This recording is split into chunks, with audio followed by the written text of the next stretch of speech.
Hello everyone, welcome to Veil of Sanity, episode 14. I'm your dear Ross, your disc jockey for this evening. I guess it's like a broadcast jockey. I'm joined here with Beth, Hello. Johan, Hey, Alex, hello. Philip, Hello. Scott, Yo. and we're going to continue playing our wonderful Rogue Trader to Dark Heresy game tonight. And I'm going to recap. So last Go week, ahead. on episode 13, we established, at long last, a coherent information plateau for all of our individuals. Except, not really, because a lot of people kept their secrets, even though we did have a board meeting together. And there Ishtar learned that she would never and could never be Master at Arms, much to Alaric's disappointment of trying to get an Ecclesiarch in. In the board meeting, we spoke about everything that happened in the previous episodes and what we wanted to accomplish going forward, and basically it ended up being we were going to go find some pirates to infiltrate. After the board meeting, there was another more secretive board meeting with just Cornelius, Marius, and Hyeta, and there they explored their intimate backstory in details with each other. And there was lots of, oh, you were related to that guy in my backstory? No way! Oh, I've seen you before in that homeworld thing. Stop stealing stuff from my backstory, etc., etc. It was very good. And Ishtar and Alaric were off to go do kinky ecclesiarchal stuff, you know, what missionaries get up to. But they had a phone call, or Alaric did, and Alaric's good old buddy and pal, some other guy from the Terrazan Dynasty, their High Consecrator, decided he wanted to have a wee chat because he hadn't seen his friend in a while. Brett Hallback, thank you very much, Beth. And since Ishtar was with them, she went along too. But Marius found out about this because Alaric messaged her and was like, "Hold up! Wait!" And he ran away from the conversation, even though they were like, "No, we need you here, Captain." Both Hyeta and Cornelius were like that. He decided to head off to see what this Terrazan Grumble was here for. Was he here to kill more of his family? Who knows? It's not like he's got much left to kill. And Marius had like a big strop in front of the Terrazan where he was like, "You're never getting on my ship. I hope you die." And Terrazan was like, "I wish you'd died too." He's not technically a Terrazan, but he basically is in Alex's eyes. And Alaric and Ishtar were like, "Well, we're going to go have dinner with this guy." So hope he hasn't caused you too much trauma, Marius. And they went to have dinner, but it wasn't like a normal dinner where you'd stand on the height of your richness and poor people are crushed under your feet. It's like a dinner in like the slums. Wait, that's a normal dinner for you? It's a normal like ecclesiarchal dinner, right? You just put your foot up and some peasant goes under you and you feel the might of the god emperor. But yes, me in real life too. That's how I eat. Don't you guys? I thought, oh god, are you lower class? Well, and in that dinner, Sidetracked, Ross. Jeez. in that dinner, Alaric found out he's going to be joining. He's potentially going to be joining an exciting Banishers, which is a sect of the ecclesiarchal that fights demons, and Ishtar. Exciting demons. Exciting demons. Ishtar met not just those radio born demons. Ishtar met a saint in progress. This woman who survived Tyranids and survived Space Marines and survived a creepy old missionary keeping her alone, and also survived managing an orphanage. Crazy. And then they decided to head off to meet the head of the ecclesiarchy at the local cathedral. And that is where we ended, I believe. Oh no, and Marius came back to the conversation, even though he'd missed a bunch, and they caught up, and I feel like, was it resolved? I'm not sure it was resolved. Your conversation. Can someone help me on that? I don't remember. I think it wasn't resolved, right? Sorry, what was the question? You cut out a bit for me. Oh, your conversation when Marius returned, did you finish it? I think we finished it yeah. with him a bit. Okay, so they resolved that conversation, and that's all. Ta-da! 10 points for us. 10 points for Gryffindor. Go ahead and take 100 XP. Oh my god, I did it, guys.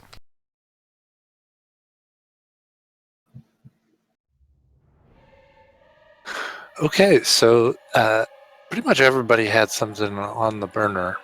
What do you guys want to be doing? So where's everybody at the moment? So Alaric and Ishtar are still on the in the station, not on ship. Because Right, they you were on headed your to way meet the to the Confessor Faulkner, who is a member of the Banishers. Archdeacon. Archdeacon, okay. Yeah, Okay, Brett's the what- confessor, or consecrator. What about Cornelius and Marius? We were together, weren't we? All three of us. We were, as far as we recall. Oh, nice. Okay. I don't know if anyone else wants to do something, but I would like to use the time when at least 3 people are together in a room. Lord Captain, I've seen the ship the Terrazans are repairing at the moment, and I think there might be a way to sneak 1 or 2 people on board. To do- Just for some clarification, you're in the room, the Lord Captain's in the room. Is anybody else in the room? Cornelius is in the room, right? Okay, I didn't know if you went back to your sanctum. Nope, not quite. I'm awaiting the captain's answer. Oh. And when did you leave the ship? When we first landed. I About- didn't realize Jack had given orders for downtime yet. He must be ahead of schedule. Didn't you say last time that it was okay for her to leave? No. Yeah, I think so. I don't remember that. This is my first knowledge of Hayata leaving the ship. Wait, so nobody is allowed to leave, yet Alaric and Ishtar are chilling outside eating curry? Yo, we I are was there. I was there. I said they could leave. The rest Ah, of the okay. ship's doing, You just doing their bloody jobs. wandered off coming the in ship, before. leaving Yeah, okay. Frank on the helm, you know? better I'm be sorry. careful. Rumor has it the captain killed 67 crewmates on his way here. He probably did. I'm sorry, I was under the impression that the ship was being repaired right now. Indeed, it is, and we all have our duties to get that underway. Like, Fair enough. But you at least come to me with decent information. Yeah, it seems like they're refitting the ship with speed in mind rather than quality of the repairs. So they're probably in need of it. What? Who's they? Who made that decision? The Terrazans are repairing their ship, not our ship. Good. I'm still speaking about them. Yeah, no, that was me playing character. He's jumping the ship, as he would say. Okay.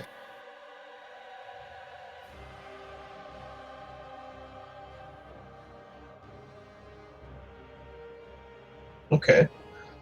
So what did you learn? I didn't want to go onto a Spec Ops mission without informing anybody, so I didn't enter the ship yet, but I got a few looks inside, and I don't know what I actually saw because the information that was given to me by the High Gods was that the ship is being repaired for rather quickly. Maybe there are a few ships left. Maybe they plan a big I don't know, big thing at the moment. But that's what I could gather. I also gathered that they are recruiting. I'm sorry, did you need some clarifications? Because it sounds like it. A little bit, yeah. What did you want clarified? So I saw that they are bringing, so they're repairing fast and with They have I mean- berths that are right next to each other, and they have a bay in between them that they're sharing parts from. The parts that you noticed were of a below average quality that they can get in bulk and easily adaptable to many uses. And that's why they're of a below average quality. Their adaptability inherently makes them less Specialized, yeah. less specialized. So essentially, they're trying to get their ships up and online quickly, but they'll probably have longer term problems. But in the short term, they will probably be void worthy far sooner than normal. The ships have longer term problems.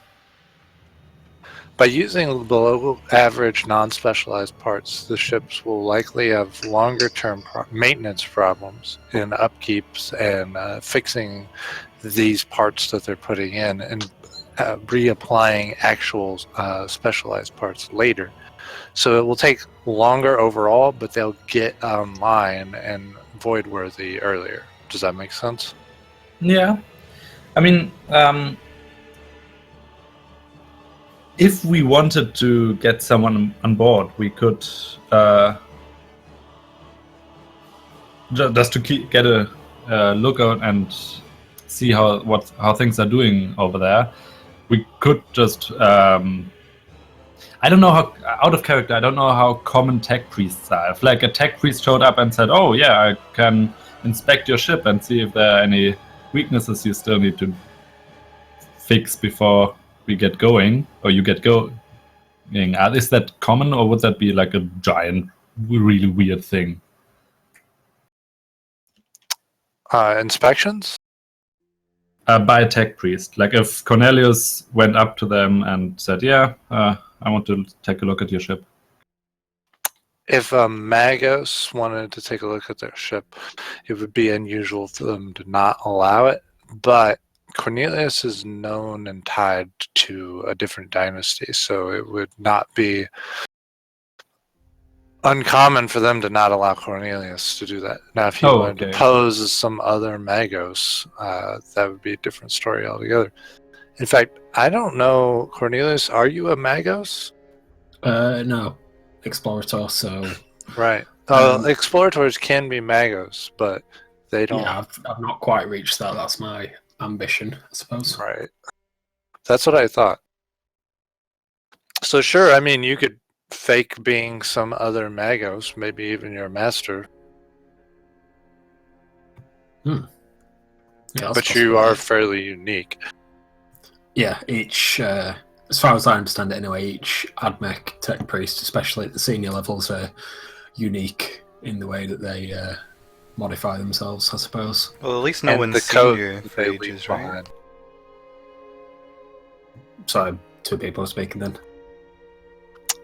The code that they leave behind. So when you go and you do an inspection, and like if your Magos was to inspect an item that you had, he would leave an imprint, a code, like a personal signature, so to speak. Now, maybe you know that, maybe you don't know all of it. You know, you just are familiar enough with it. That'd be more or less a check, because you'd be forging it. Yeah, okay. So, sorry, Johan, did you ask me that in character then, or you were speaking to Biff about that? Yeah, no, I was asking that in character. Yeah. I mean, I wasn't asking in character how common tech priests are, but I was asking if we could sneak you on board. Or if you could get on board and see what's going on there. It's not uncommon for a tech priest, or specifically a Magos, to inspect ships for their voidworthiness. However, I am well known and tied to Felix. They would Do they know your face or your name? My name, my calling card, as it were, to put it simply and bluntly. The way that I work is very unique, and the way that every tech priest works is unique. It's a possibility I could forge someone's workings, however, it would need to be someone close to me, and I believe the only person I would be able to confidently impersonate is the Magos, of which I do not want to draw further attention towards. No That is one, probably wise. no one in the. I think getting on board their ship is overambitious for the time being, but certainly keeping an eye on them in the docks is a great idea. I mean, I asked them if they needed any more coal or help us with what was it? Coal shovelers or something like that? Yes, You asked if they needed any more help, and they said that, yeah, they could definitely use some more coal shovelers and base laborers. And they pointed you to somebody that you could speak to. Johan, you get. Oh, sorry. Hi, Ethan. Wow. Who is this Johan jet guy? Hi, What? Ethan. You being press ganged onto another ship is going to be counterintuitive to our efforts going forward. I mean, I don't have to Making- do that myself. We have a lot of people on this ship. None that I trust enough to be over there that are not vital to the ship. But out of character, your Master of Whispers died, right? Yes. Fuck. Well, as far as I'm aware, died. Okay. He's watching over you now, like Obi-Wan. Yeah. He's my spirit animal. I think trying to sneak aboard their ship would be a grave misplay at this juncture. However, keeping an eye on them in the docks and gaining information, that is something that I think you should follow up on, Hayata. Just try not to get yourself kidnapped or press ganged. I'll do my very best.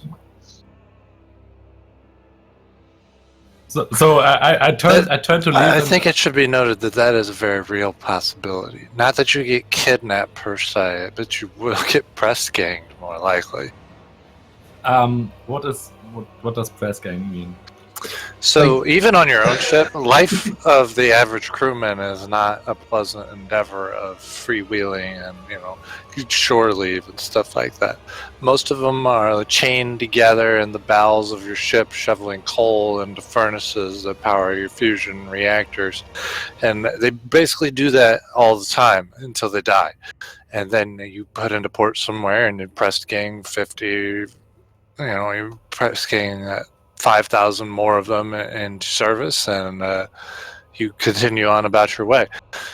So press gang basically means we take them and force them. Absolutely, that's exactly what it means. Like maybe you were in a jail cell at the Adeptus Arbites station, and you were being held overnight for drunkenness, and a rogue trader agent comes in and is like, "We need everybody you got." And they're like, "Yeah, take them all." And you're like, "Well, I was just drunk last night, but and then you're gone. Nobody ever sees you again." That would be unfortunate.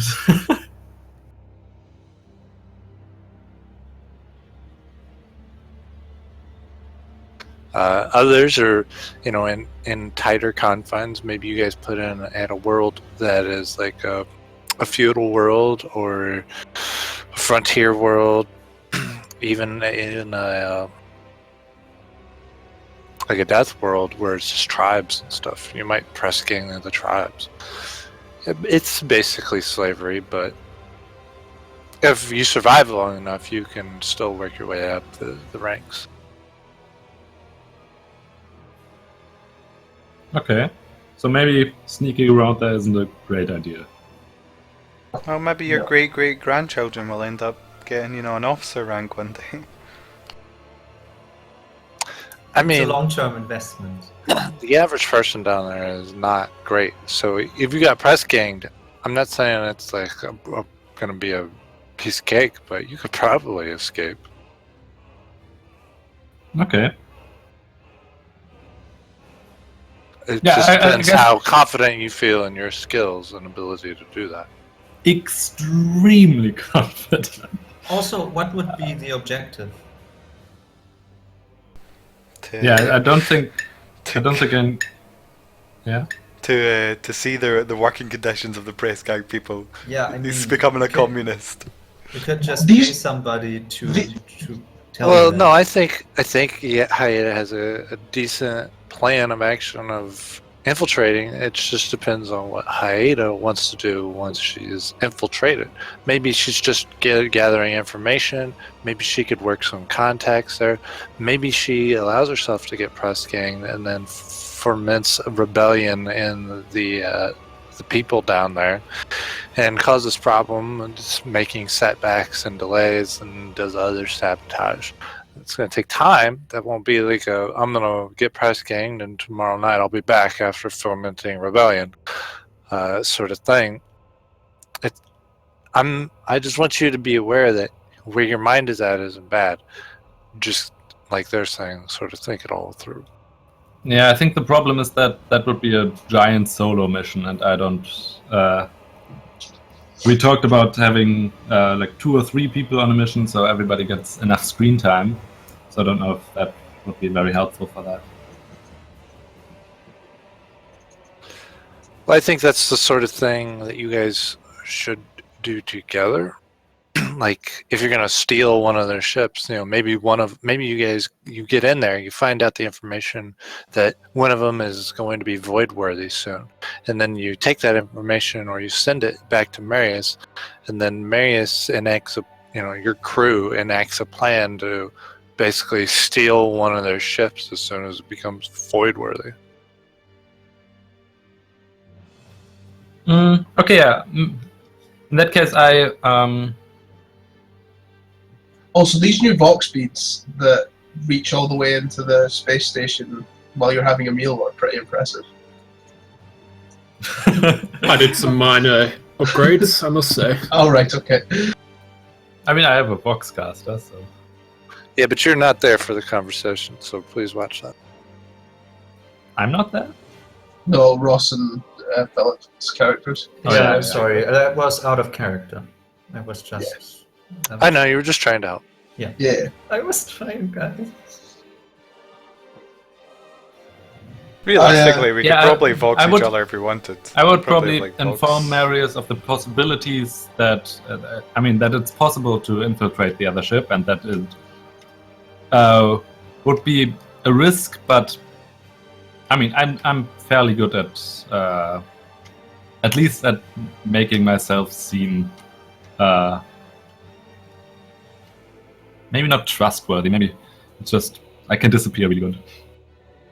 Yes, but can you talk yourself out of a situation that you get yourself into, Mayeta? I don't believe so. I mean, out of character, I probably wouldn't.Maybe in character, maybe a little bit more.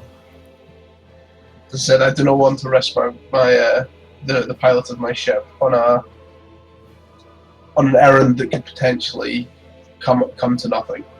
Although I think you should take charge on the. Certainly, a mission for you would be to gain more information around the port, and if you can get me a concrete plan together, then absolutely we can consider it, and I can discuss with the crew a plan of action for moving forward against them. As we need more to go on than you think you might be able to get aboard. Okay, I just inform you that there's the possibility of doing some spec ops stuff, but yeah, I'll keep an eye out on the harbor. Is it harbor? On the station. Yeah. Perhaps while you're on the station, it may be good to keep distance between figures that are known to be linked to me. So myself and Jack and Cornelius potentially only communicate with us via Vox rather than in person while we're on the station. And when you're returning to the ship, That's fine. Keep that quiet and stealthy. I have another question, Biff. What does a Voxcaster look like? It's like a backpack radio. Oh, so yeah, I was afraid that would be the case. That's fairly big. Would Vox beats, or what they're called, be able to reach the ship from the station? Yeah, the station has relays, so you're not, out in BFE here, so you actually have a relay system, so your Vox feed would work fine. Okay. Yeah, in that case, I would. Captain, is there anything more we need to discuss?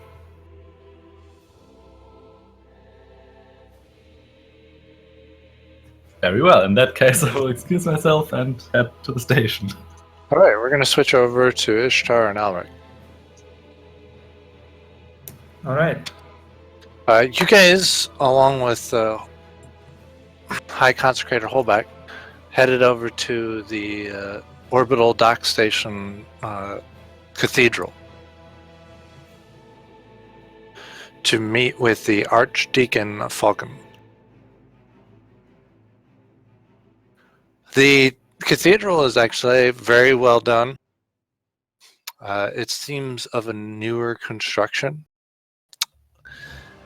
and doesn't have a lot of the aged characteristics that you're used to seeing in cathedrals that you've probably been to before. It's has a brisk traffic coming in and out of its doors. Mostly out. It looks like maybe one of the sermons just let out before the next shift is due to begin. It's hard to say. You haven't been on station long enough to get a feel for the shifts. How new are we talking? Was it here before?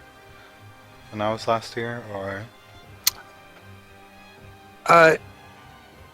It's probably within a decade. Like maybe a decade max. It's been here, been built here. Okay. In fact, you can see that this area used to belong to something else, and they have since removed it to make room for the cathedral.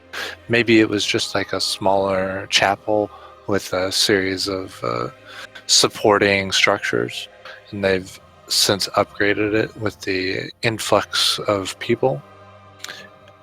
You could definitely ask around and probably find that information out easily enough. High Consecrator Falknan Archdeacon Falknan may know, but the High Consecrator Holback probably also knows. Also, it's Archdeacon's job to manage the funds of the ecclesiarchy and to organize the business part of the religion, right? It's more of a logistics position in the mean. So there's going to be an archcardinal who will be over the Jericho Reach. And then there'll be several cardinals around. There's probably one on the Hive World of New Hall. Or the Forge World. It's one or the other. And he probably oversees all of New Hall and maybe a system or two nearby. And then the archdeacons are part of his support staff. So with this being an orbital dock, it might see a lot of traffic, and clearly they thought it was enough to build a cathedral here. So he may be in charge of managing the logistics of the ecclesiarchy coming in through the warp gate and pushing out into the Jericho Reach proper. All right. Yeah, so upon seeing that the cathedral is somewhat new, I ask High Consecrator Holbach, how many times have you visited here? Did you ever come here before it was renovated? Yes, it used to be a small chapel. You can see here and there the burrs of the buildings that had to be made way for the cathedral expansion. The chapel itself was a solitary affair, just meant for shift workers and the like. There are several of them throughout the orbital docks. The surrounding area was bought up, and then the ecclesiarchy expanded into the cathedral, 8 or 9 years ago now. The archdeacon was just a deacon, and it was actually his chapel that was expanded into the cathedral. Falcon has considerable sway in the Jericho Reach and with the Cardinal of Newhall.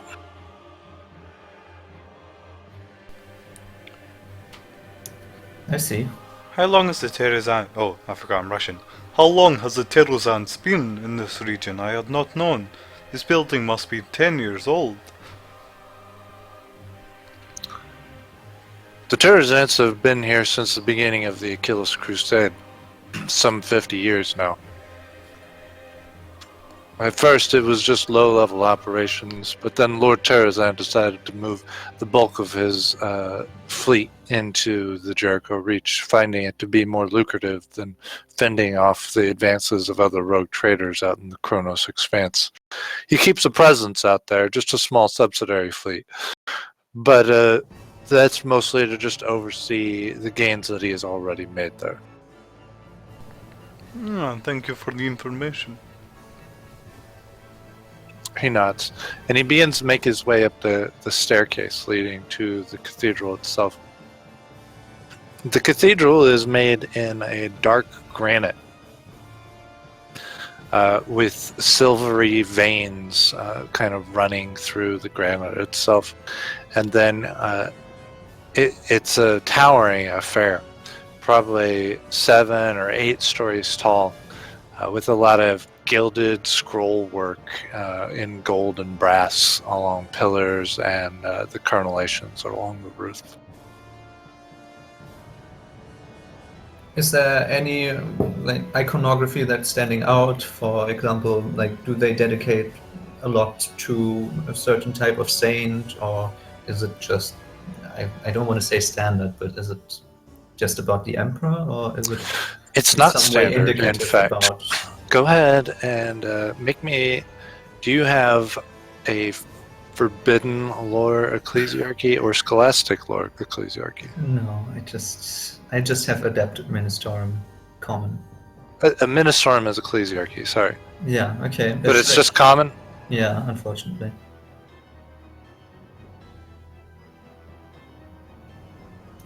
I'll allow you to make the check on that based on your backstory. Thanks.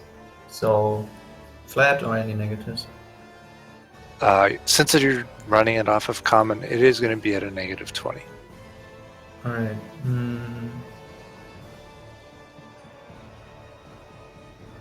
Sure. Well, I mean, my intelligence... okay, let's go.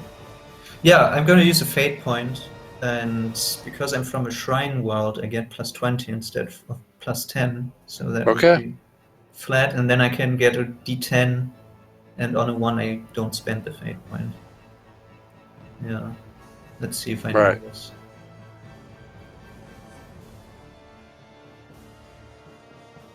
And roll your d10. Damn. Wait, your intelligence is 25? Well, I wanted a 1. Okay. It's mostly the standard iconography, and it is not dedicated to any particular saint. Though there are some saints listed in the scrollwork along the top of the archway leading inside. But there is a reoccurring symbol that you are picking out that initially you're unfamiliar with. You know several sections of the ecclesiarchy, and you have an interest in the banishers themselves, and you do see a symbol for that, sort of like a congregating symbol of the banishers, to mark this cathedral out as a place where banishers might come together or share knowledge. But more importantly, you see iron evangelists, and the most repeated symbol on there is for is for the exorcists, sometimes called the arch exorcists, but I get tired of naming everything arch, so I just call them the exorcists. That's fair. And the exorcists are a part of the Inquisition, right? Or did I get this one? It's the opposite.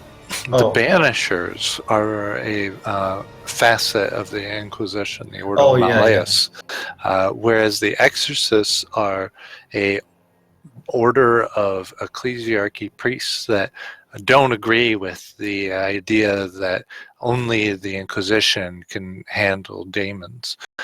Knowledge of demons is pretty rare, in fact. And those who come into contact with demons are often killed or have their minds wiped if they're important enough to not just outright kill. So the ecclesiarchy has established the exorcists in an attempt to sort of bring part of that responsibility into their own wings, or to grow their own power, as it were. Okay. Unlike the Banishers, they don't have any inquisitorial backing.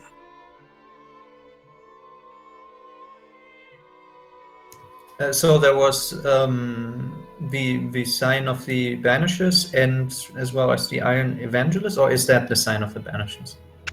Those are all different things. Okay. Do I know what that is, or do I just notice that? The Iron Evangelist? Yeah. Yeah, you would know what that is. Okay. Should I just look it up, or I can tell you, or you can Okay. look it up. It's up to you. if you want to tell me, I'd be happy to hear that. So, Iron Evangelists, basically, they are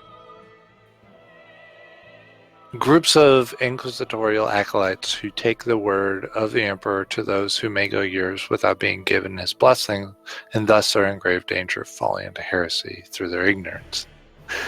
So, this is going to be a pretty common order here in the Jericho Reach, because whole systems have been out of contact with the Imperium for a long time, and they may still be loyal, but the Iron Evangelists are sort of like the tip of the spear. You know, missionaries, then Iron Evangelists, and then everybody else. Missionaries sort of establish new cults. So, like, if you guys were to come across a world that was out of contact and still, you know, they still called themselves loyal, and you found the creed there, you know, you could look it over, but then you would call the Iron Evangelists in, and they'd come in and they'd conduct a thorough investigation to see how much heresy there is, and, you know, where things stand as far as if there's been any deviation in the Imperial Creed or not. So they're kind of a vanguard. Yeah. Yeah. Okay. Okay, I get it. Thanks. They work pretty closely with the Ordo Hereticus, and you would be pretty aware of them as well, Ishtar. But I don't know the symbology of this unless I've been told about it previously. I'm sorry? I don't know the symbology of the church unless I know it from my last visit, right? I mean, if you want to make a check, it's likely that as a sororitas, you're pretty familiar with church symbology as well. I do have common lore sororitas, but that's all. Unless you want me to make a check for, like, having learned it previously. I guess that'd be memory or something. You can make a common lore sororitas at a -30 to try and know the things that he knows, or you can make it at a -10 to just be familiar with various iconography. Not familiar with various iconography. Okay. So yeah, you probably know of the Iron Evangelists and have dealt with them before, I'm not but thinking you don't. about them right now. Yeah, exactly. So, High Consecrator, who is this cathedral dedicated to? I forget from last time. I'm sorry, you're cutting in and out, Ross. Oh, why is this happening? I'm not downloading anything or anything. I basically asked the High Consecrator who the cathedral is dedicated to, apart from obviously the Emperor, God Emperor, but if it's got any sub-dedications. I forget from last time. To my knowledge, it is not dedicated to any one saint. Rather, it is sort of a living memorial to those who have given their life in the Jericho Reach, having done something of import. Yes. It is too young to have been established for any particular saint, and the war here has yet to produce any living saints. Oh, yeah, da. Definitely no saints yet. Da. Looks shifty-eyed. Do you? Well, Alaric leans over to Ishtar and says, "Seems so far the Banishers as well as the Order Hereticus and the Exorcists are etched into the walls of the cathedral. Oh, Alaric, you have well studied your symbology. Well, usually not one for the study, but the heart. But the heart can be dangerous. Things not to do with the enemy are tend to tire me, if you understand. I do. There are so much minuta about the ecclesiarchy and the Inquisition and the Imperium. I just want to burn them all. The heretics, I mean. Shall we proceed? I'm glad you amended your statement. Yeah, I'm glad too.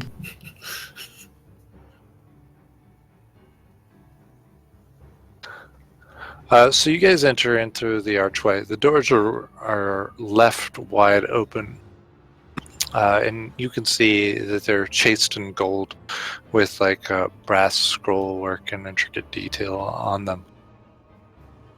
Sort of a mural of the Jericho Reach.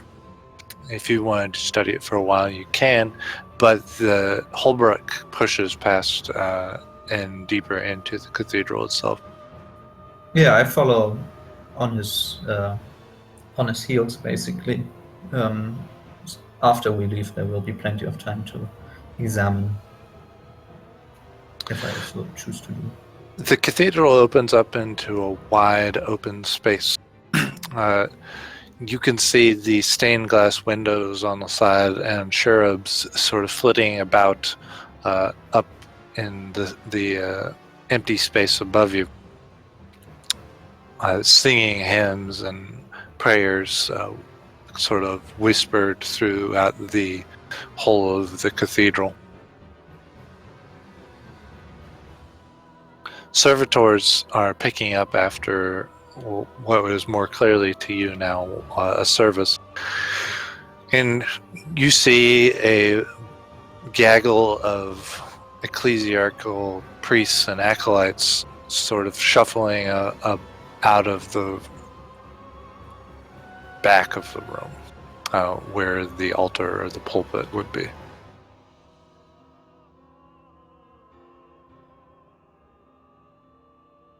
The iconography used here is not one of the emperor or the double eagle, though there is definitely that present. But behind the pulpit is a figure of one of the angels of death. And on his left pauldron is the now familiar to you iconography of the Death Watch. Okay. And that is etched into the wall, or No, just... it's like a huge brass statue that is yeah, behind okay. the pulpit. Okay, but it is part of the church. It's not something on the altar that can be moved in and out. So it's a huge statue. It's massive. Okay. It's about the size of a warhound titan. Damn.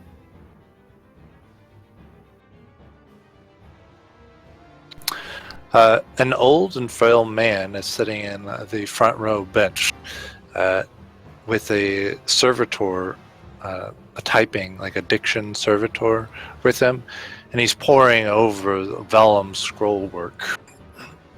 As Holbrook sort of comes to a stop next to him and waits for a moment, but seeing no response from the man, coughs politely. You see old, tired, and roomy eyes look up at you, and white wisps of hair sort of drift into his vision. He puffs his breath to move them out of the way. Yes, what can I do for you? Oh, Holbrook. Why, it's capital to see you again. I take it everything went well? Holbrook nods, but otherwise says nothing. You see those old, roomy eyes settle upon you, Alric, in a contemplative way, and then sort of like dawning recognition. Yeah, I make the sign of the Aquila and I say, "Greetings, Archdeacon Faulkner." He makes the sign of the Aquila back, adding an intricate hand gesture at the end that is sort of meaningless to you. I assume it's something the banishers do, or yes, It could be. I mean, is it just like one motion, or is it something more elaborate? It's jazz it's- hands. It's a couple of gestures, and you know that throughout the various orders of the ecclesiarchy, if he was to belong to an order, this is sort of where he would make the gestures of, his belonging. They all have their own sort of cipher hand code that goes after the sign of the Aquila, and probably a rank within that, or maybe a query to you. With him receiving no response from you, he would then know that you're not part of any of those orders. Yeah, I'm not part of any order, am I? No, you're a missionary, but Yeah. that's different. Yeah, so there is no rogue trader sign or anything.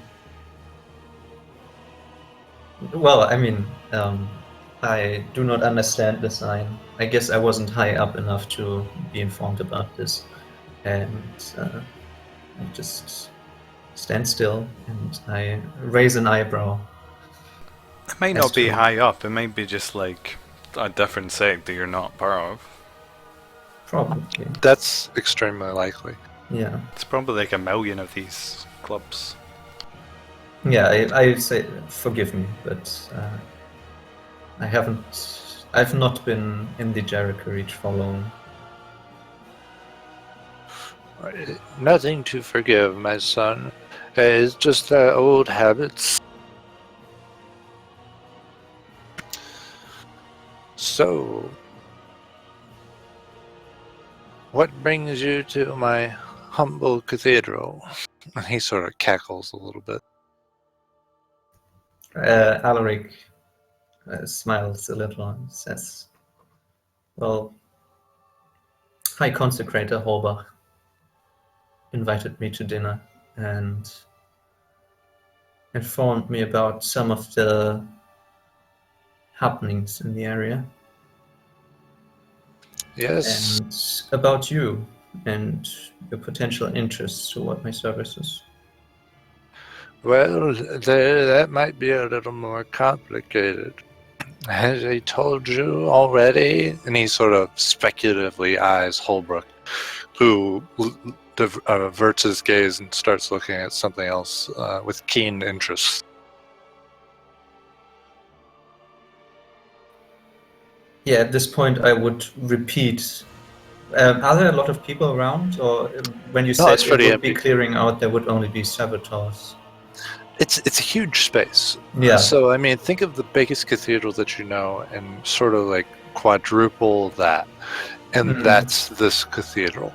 Okay. Not the biggest cathedral in 40k by any stretch of the imagination, but with there not being any sermons or anything going on, and this being sort of the front pews are always sort of ecclesiarchal business only.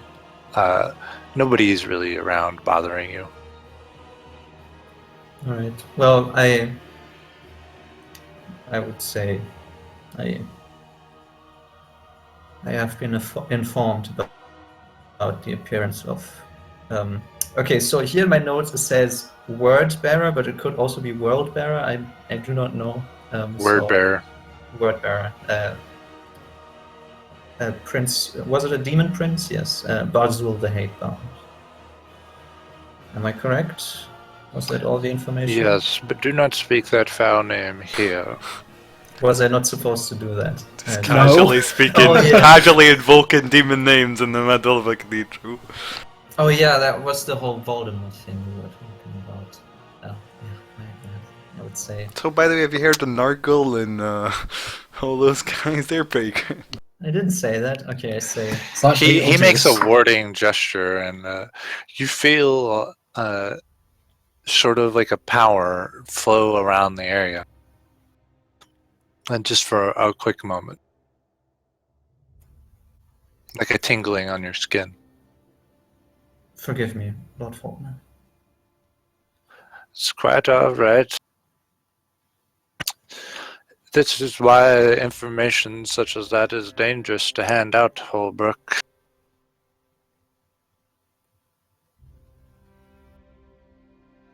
My apologies, Archdeacon.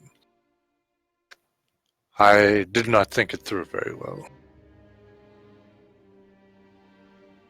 Alric looks at Holbrook and gives him a slightly sheepish look, but then, just for a second, looks back at Faulkner. So, he's told you of the Banishers, That he has. and are you set on joining the Banishers?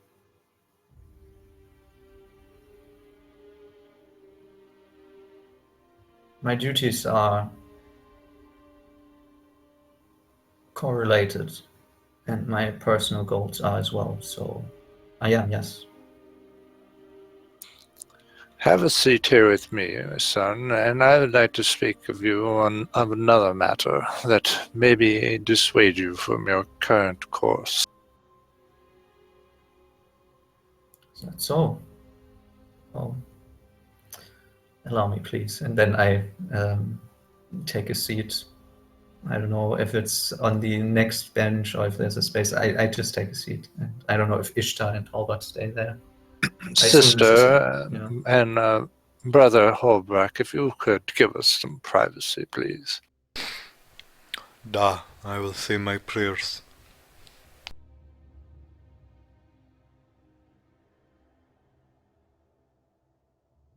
Holbrook nods and he heads over to a small pulpit in front of it, a lesser shrine within the cathedral, I'll go and to the starts main making. one, Okay. like the big shrine to the emperor. All right. Once they leave, the archdeacon turns to you. He pushes the vellum off of his lap, and the servitor starts gathering it up and sorting it.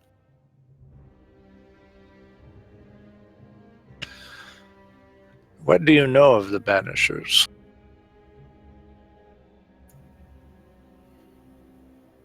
Hardly anything, my lord. I've heard stories, but I do not know as to their consistency. Well, some are true and some aren't, and they do good work. But they fall under the purview of the Ordo Malleus, and you would be beholden to the Inquisition if you were to take a position with the Banishers. Now, I am not saying that the Inquisition is evil or their purposes dubious. They do what they must, but I do not fully agree that it should be the purview of the Inquisition. Damien's and the Imperial Creed is the purview of the Ecclesiarchy.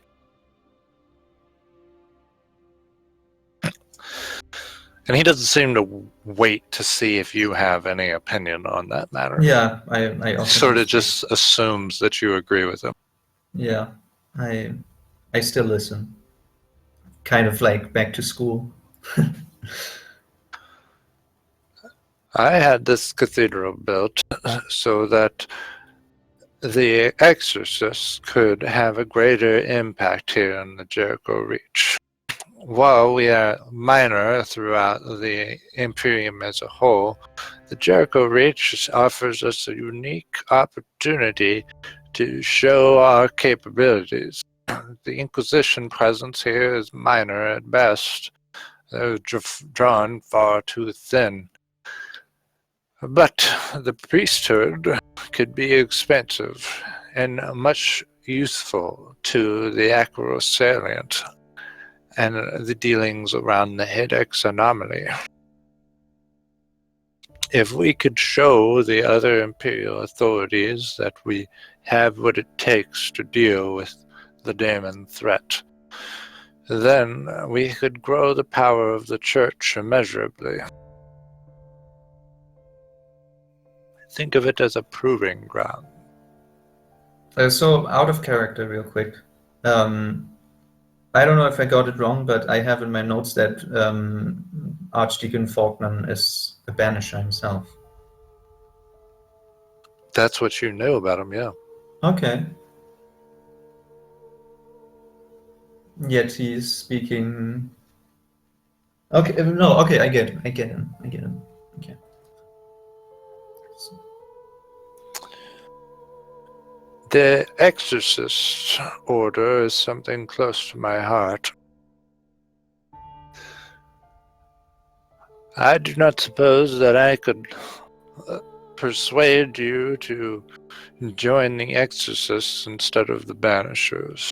Of course, you would go with my approval either way, and I would send you on to the necessary authority of each different order. And you must follow your heart as the Emperor guides you. But I think that you could be uniquely positioned to do the Emperor's work here in the Jericho Reach. my lord, this is the reason I have come here. As I see it, whether I work for the Inquisition, be restricted by them to work out from the shadows or stand in the light and show the people what the Emperor is truly capable of against the face of demons. I cannot argue with your proposal. It would be dark work either way. The things that I have done in the name of the Emperor has been many, and not all of them I was fully comfortable with. But these measures have been tested by time and tested true. At that point, Alric's expression strengthens, but in a darker way, and he says, I too have done many things that were painful to bear, but necessary. We know, which is why you have been chosen for this honor. Not everybody has the strength of soul to see such matters through. It is a purity of faith. Ravenor once spoke of it as the armor of contempt. You must gird yourself in this armor, for it is almost all that will protect you from the malign influences that you will come to know. It is a terrible burden, and even the strongest of men find the breaking point. I do not plan on breaking. That's why I'm here. To break them. That is a good start, but keep in mind my words. They may give you some comfort in a tough time and place. Thank you, my lord. Now I have left you with a decision, and I'm sure that you would wish to pray to the Emperor for guidance in this hour. I shall remain here for some time. If you find a quick hand guiding you back to me, you can find me here. Otherwise, I'm sure Holbeck can get in contact with me. I understand. Please give me some time. And if he doesn't say anything else, I would get up and move towards the altar where Ishtar is praying. Then start praying as well. Yeah, he starts gathering up the scrolls and pouring over the information therein again.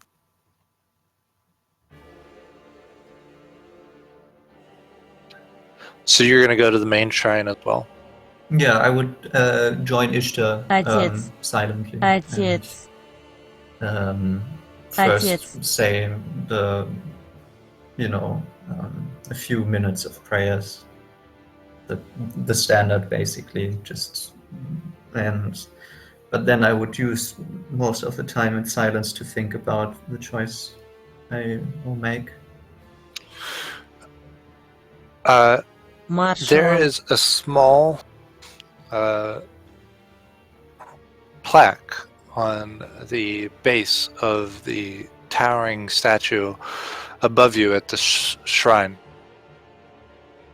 And I'm going to tell it to you, Okay. just because you're both sort of praying there, and whether it has any impact on you or not, that's up to you.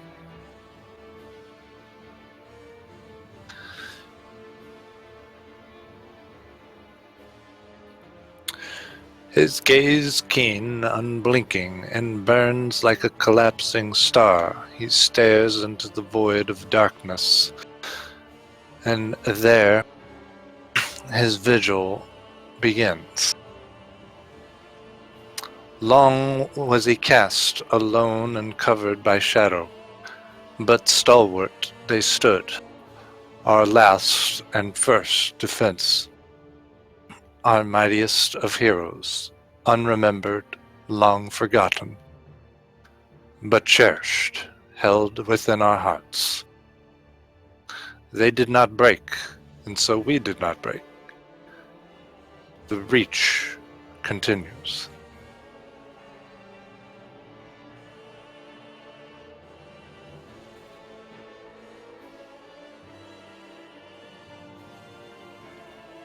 All right.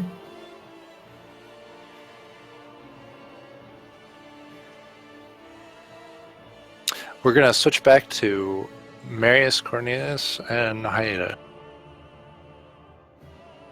I assume we're still chilling in the. Yeah, I was just sitting there. I don't know. What were you doing? You can go do other things if you want. I was leaving the room, or I left the room to go out and explore. All right. Are you leaving the ship? Yeah, I've taken the order as an indirect agreeing for me to leave the ship. All right. When you get to the hangar to catch the tube out to the dock, you run into Frank, who seems to be looking for you. Hey, Frank, what is it? You seem like you're looking for me. Void Mistress, I have the pilots that I initially think will be of use. A bit more than we were perhaps looking for, but then we can run them through some tests and see who shakes out and who doesn't. Have we had any word from the Lord Captain on the amount of expansion he wants to happen here? What is our squadron makeup going to look like? Are we going to do interceptors, bombers, atmospheric, or void? Out of character, do I remember what he mentioned?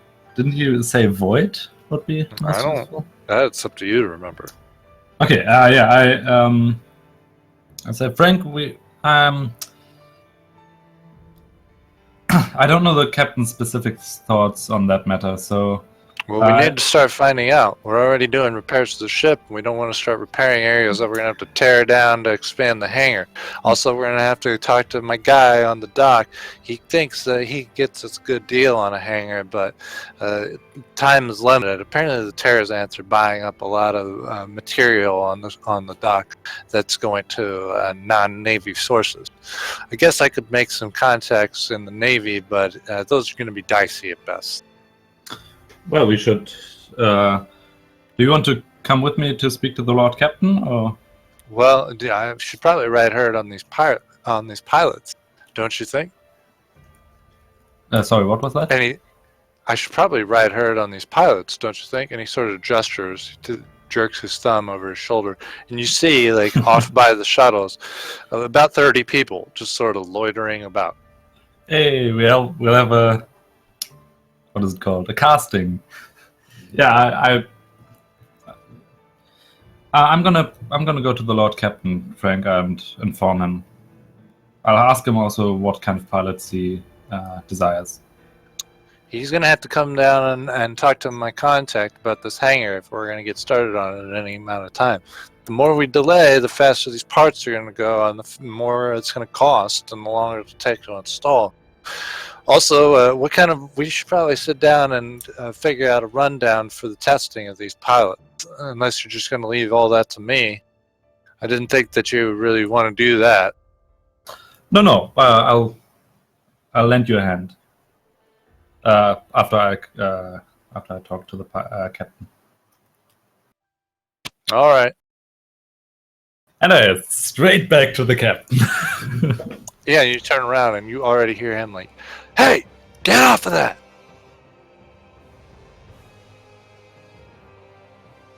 By the way, he did not have the scent of alcohol on his breath. Nice. We did it, guys! Yay! The intervention worked. Just you wait till you find out he's hired 10 more Franks who are all alcoholics and all have their own problems. He And we switched can't to- pay for any of them. He switched to heroin. We can pay for them. We've got plenty of profit factor. Yeah, it's fine. Then your profit back to get penalised. Yeah, you by five. all at 45. Okay, yeah. If Cornelius and the captain want to talk about anything while I'm gone, now's your chance. Yeah. Captain, you seem to be a little bit distracted on the refitting of the ship. Do you not want a closer hand in what we do? I trust in your judgments, Cornelius, as long as she can fly and she can shoot. You know the finer points I'm happy to leave to you.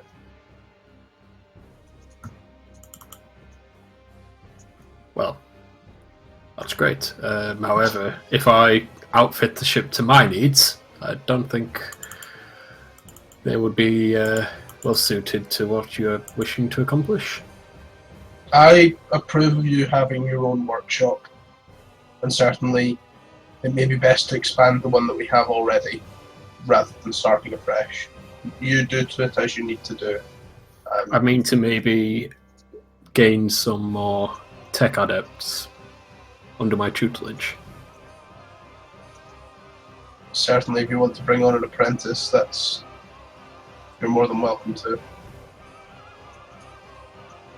You've not met with any of the engineers on board. None of them meet to your standards. With the past few months aboard the Void, I don't think I can trust the majority of the crew. I'd rather a fresh face, so that I can mould. Better the devil you know, Cornelius. But again, I'll leave that to your judgment. Certainly, we need some more engineers on board. Jack's going to see to it, but if you want to take a couple under your personal tutelage, then I don't see an issue with that. Then I will see to the outfit in the engineerium and my personal laboratory.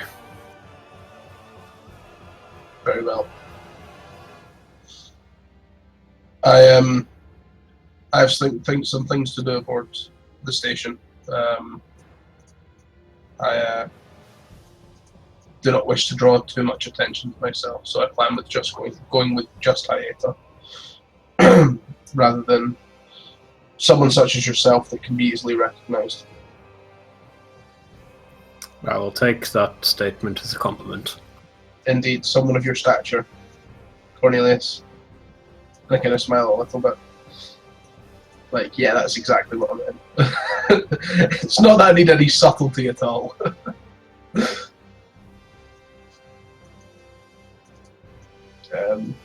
Very well. Speak to Jack about the crewman that you want to take aboard. I'm sure he has a few rosters you can scan through. So be it. How long do we have planetside before we're looking to embark upon our mission? I presume by this point Jack's kind of put the repair orders in and stuff like that, Biff. Over the last kind of day or so. Would that be accurate? No. Oh, okay. He's probably cataloging what needs to be repaired. What he's waiting for you to approve what you want to change before he starts any repairs. He's probably waiting for you to approve any crew changes. He's probably waiting for you to approve any release of funds. Cornelius, I will check with Jack, and as soon as I know a time scale, depending on the scale of the refit, then I can let you know. And again, I trust you to oversee the refit of the ship on its practical level, at least. Regarding the gift that the Inquisitor tasked me with. Yes, what's inside that thing? Seems to be some form of a nanite cloud. Difficult to say without breaking the seal. However, I'm conscious that doing so without fully knowing its contents would be unwise. The reason I bring this up, the tools needed to control such an experiment may be costly. What kind of tools are you referring to? Some form of fine-tuned void shield I'm possibly thinking of. Like a small one to have in your laboratory? Exactly, yes, but something of very precise manufacture, archaic possibly in nature, to pull this kind of favour Well, it's may unlikely. draw attention to us. It's unlikely we'll find anything like that on this station, but if we find it and the cost is reasonable, then we can have a look at it together. Of course. Anyway, I have duties to see to. You may take your leave. Yeah, just leave the room at that point. I go to my data slate and start having a look to see what I need to approve and what I need to sign off on in order to for Jack to move forward. Okay. Cornelius, where are you going? So, out of character, I'm just trying to think how best to do this. So I want to make sure that I get as much as I can that we discussed regarding the laboratory myself. I don't want to leave that to Jack. The engineering upgrades that they've already discussed with Jack, I can leave that in his capable hands. But finding that apprentice... Why don't you remind me about that? So I was after personal cogitation banks as well as storage banks. So like a cogitator where I can store the information as well as one that's fine-tuned towards logic tasks and breaking code and deciphering things like that. All right. As well as what I've just discussed there with Marius, something specifically to suspend the orb so that if say, for example, what is inside it is malign in nature, it'll be contained. Okay, well, there's a few different options that you would know about. And all of them are different. They don't produce the same effect. Now, you could get a suspension chamber, which basically is only effective against organics. It just slows their metabolic rates and puts them into sort of an induced coma, and then keeps them in a slowed metabolic state so that they can last longer than normal. Okay. Then there is just like a holding tank.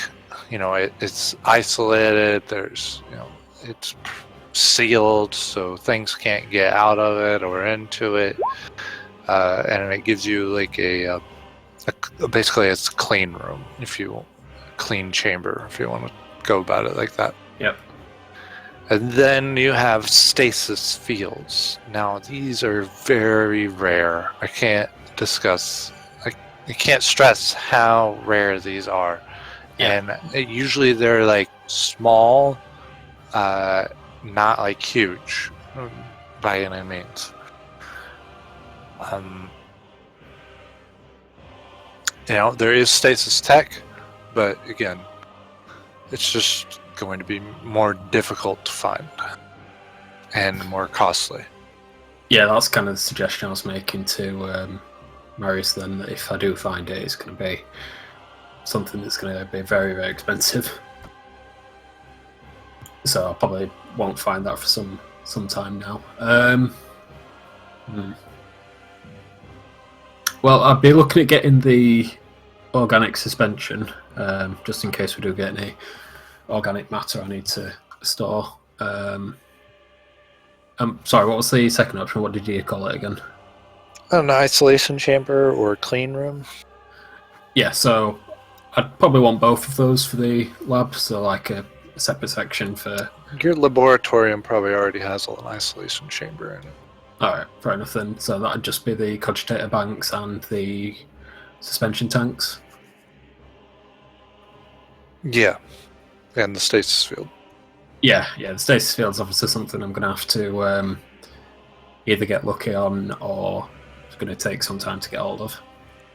Yeah, that's fair assessment. Okay. You would know that Space Marines have access to that kind of technology. It's almost as if I've got a favour to call in. No, I'm not going to use that on that.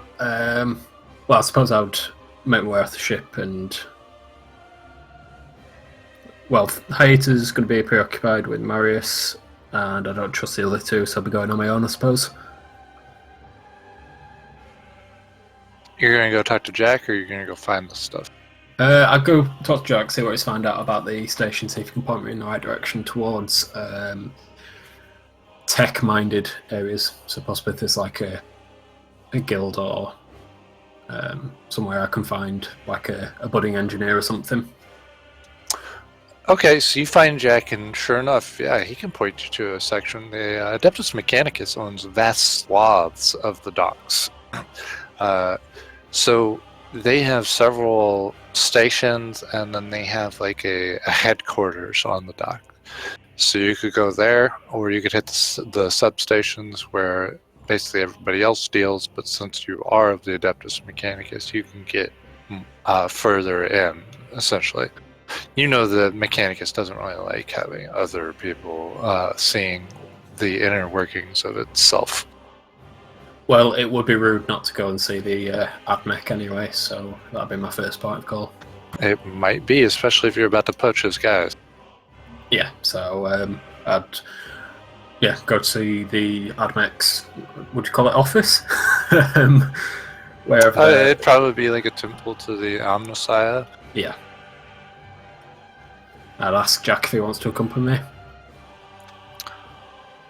That would be great, but honestly, I'm socked in with stuff. Apparently, Lord Marius is pretty busy, so I'm going to have to handle most of the repairs and refits. Of course. Could be a strange world for you to enter. See if you can get us any discounts on the repair fees. The dock work is not going to be cheap. I'll see what I can do. Have you found out of which Magos is in power on this station? No, honestly, I haven't. I've just been speaking with tech adepts. They've given me the runaround right now. I'm sure that if you found one down on the in the cargo bay just outside of the ship docking ring, they'll gladly point you, Explorator. I just incline my head and make my way outside at that point. And as I'm leaving the ship, I would activate the maglev coils, just in case there is any engineers around. Okay. Is this like your version of dick measuring? Yeah, exactly. All right. Hayata, you arrived back at Lord Marius's office. I knock. Hayata, you're back already. Oh, you can see through doors, Captain. It's your I knock would- is so obvious. You do Yeah. like a da-da-da-da-da-da-da. Yeah, I open the door and then say, "Hi, so you're back already." Yes. I'm sorry to bother you one more time, Captain, but Frank reported that he has a couple of pilots that might be useful to have in our crew, and he also asked you what kind of ships you needed. If it was, I named the different kinds of fighters that exist. They're like Do you? fighting, no, atmospheres fighters, or are there warp fighters? Void fighters. Void fighters, yeah. Thought you were an expert here, Hyatt. What is a ship again, Lord Captain? Yeah. No, yeah, I name the different kinds of fighters. And I also mentioned that Captain Frank said he might have a contact that would be able to supply us with the hangar bay that we need. He also said that we have to be quick about it because the Terrazans seem to buy up most of the stuff available. Well, it does look as if time is of the essence. Once we have the hangar fitted, then we can think about what ships we'll bring on board. We need a space to put them, first of all. It would be nice to know before we weed out the bad fighters, in case some of them are more proficient with one kind of fighter, pilots, I mean, in case some of them are more proficient with a specific kind of fighter.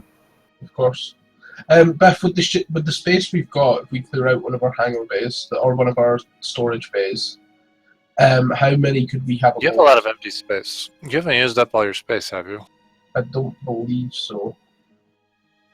To be honest, I don't think we have a huge amount. No, you don't have a huge amount, but I thought you had some left over. It's in your pens, isn't it? Yeah, I'm just bringing it up, my document.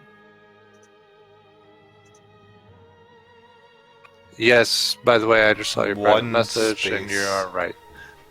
Cool. We have one space available. Do you know what's put stuff externally? Alright, so what we're going to do, if you guys are alright with it, is we're going to throw that shit out the window.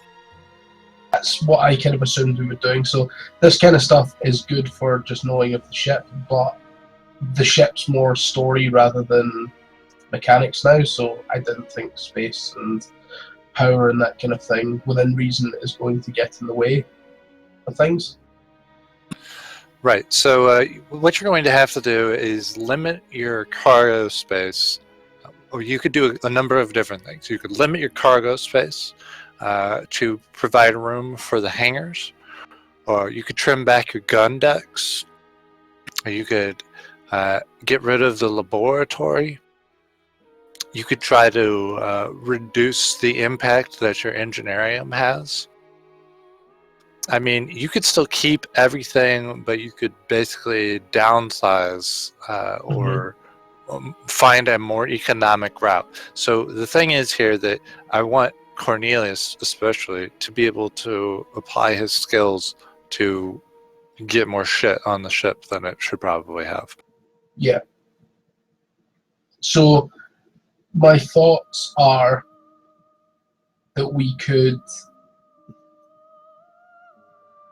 strip back on some of the luxury passenger quarters and keep it so it's like, rather than having room for 50 people, we have room for maybe 20 people, and and then move some of the crew quarters further up to give space. You can also change your crew quarter types. You could make it more cramped. Yeah. And so yeah, we've got voidsman quarters, which I think are just the standard ones at the moment. We could make them smaller. Because things like achievement points and things aren't going to matter so much anymore, are they? Well, you guys haven't tried to do an endeavor yet. Yeah, we so literally that's never used those. Yeah, we've not had a chance to. What are you have had a chance to. True. We could strip out the cathedral. Yes, not bad. You hear the fires begin to burn around your feet. Yeah, I think we can just strip back on the things we have and try and.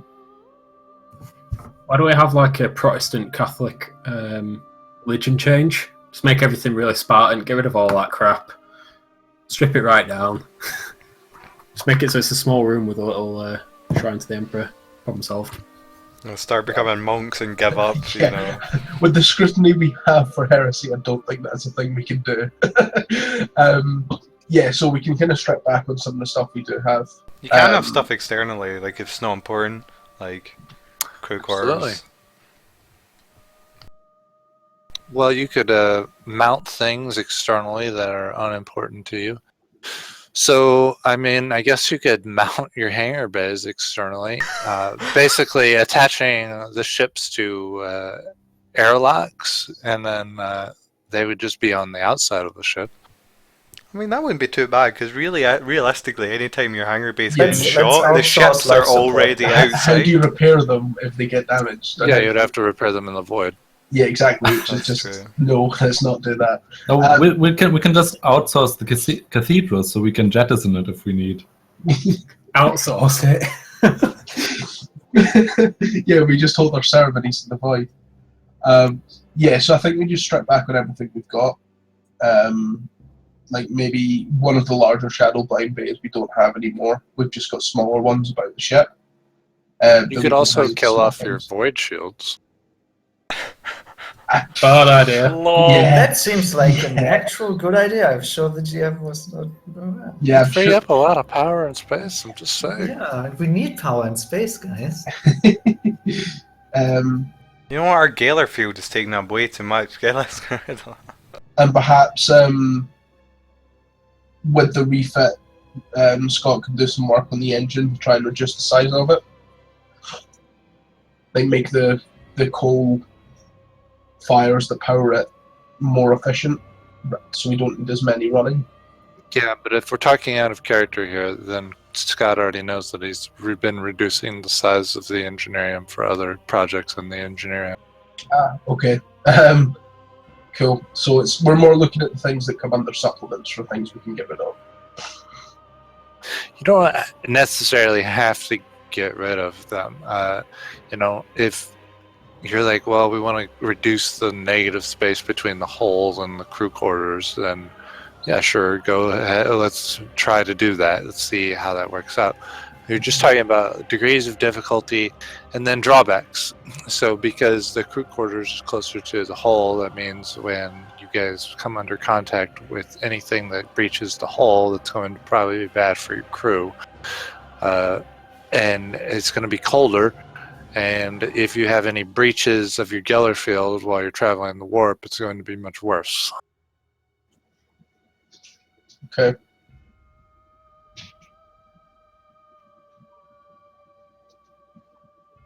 I guess I mean, shadow basically- blade bays are a good thing to cut out.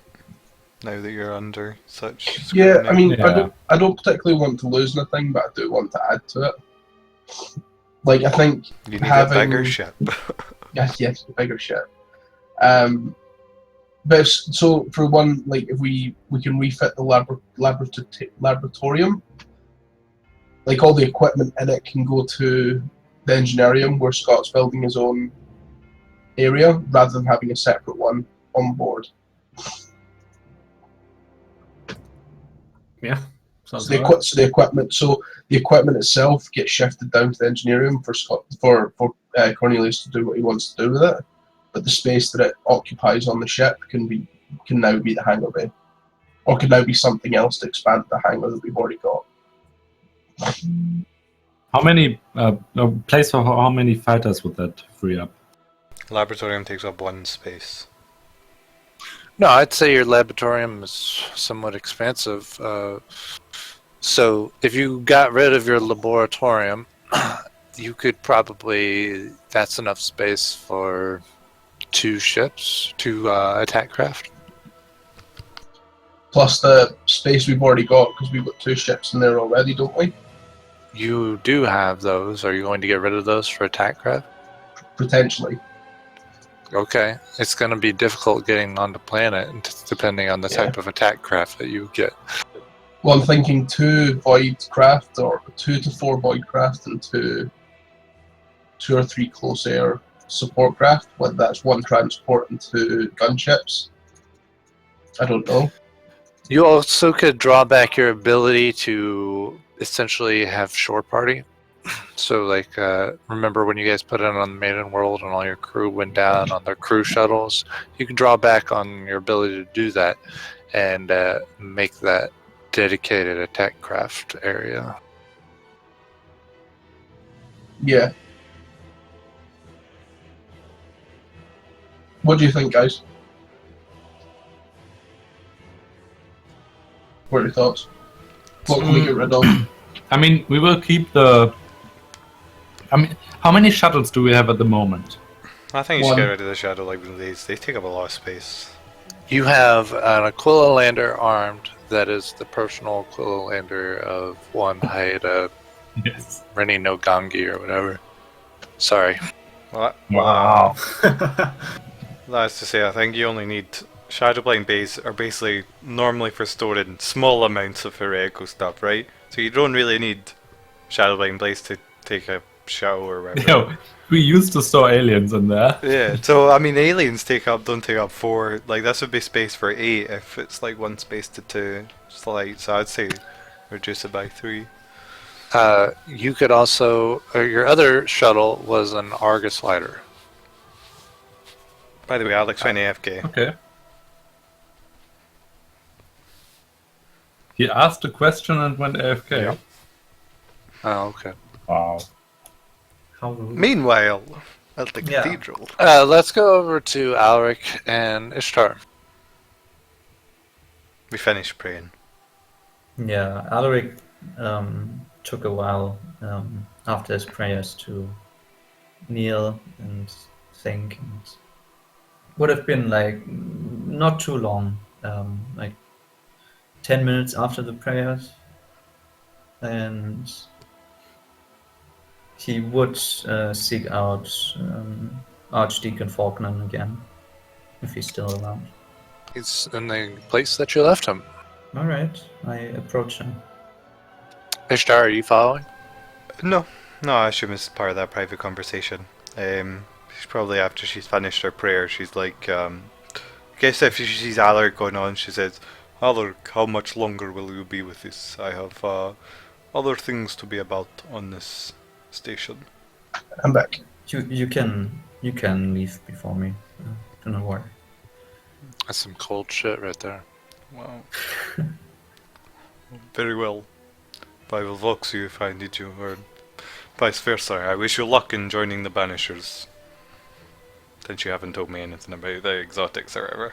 Yeah. Thank you. I will We be will. in contact. Yes, we should speak more. I will be sure to join you in your mission Chambers and chambers. afterwards. Yeah, your chambers. Da.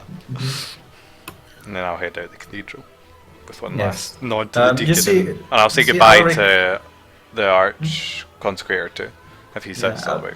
Alaric carries himself with a bit more intensity at the moment than you usually see him, and that's to say it means something because you've seen. Yeah, I in see him combat pray and- intense. Yeah, woo.